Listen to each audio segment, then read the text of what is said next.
நீலகிரி மாவட்டம் குன்னூர் வட்டம் கேத்தி ஆரம்ப சுகாதார நிலையத்தில் ஏஐடிஎஸ் ஆலோசகராக பணிபுரியும் என் சுரேஷ் பாபு தற்காலிக பணி ஊழியராக வேலை செய்கிறார். இவர் அரசு குடியிருப்பில் வசித்து வருகிறார். ஆரம்ப சுகாதார நிலையத்தில் வேலை செய்யும் பணியாளர்களை மிரட்டுவதும் அதட்டுவதும் வாடிக்கையாக உள்ளதால் அங்கு பணிபுரிபவர்கள் மிகுந்த மன உளைச்சலுக்கு ஆளாகியுள்ளனர்.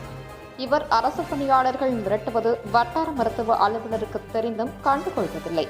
எல்லா விஷயங்களிலும் இவருடைய தலையீடு உள்ளதால் ஒவ்வொரு அரசு ஊழியர்களையும் மிரட்டி வருகிறார். இவரை தேடி பல்வேறு துறை உயர் அதிகாரிகள் வீட்டிற்கு வருகின்றனர். அதை வைத்துக் கொண்டு நான் நினைத்தால் எதையும் செய்வேன் என்று மிரட்டுகிறார்.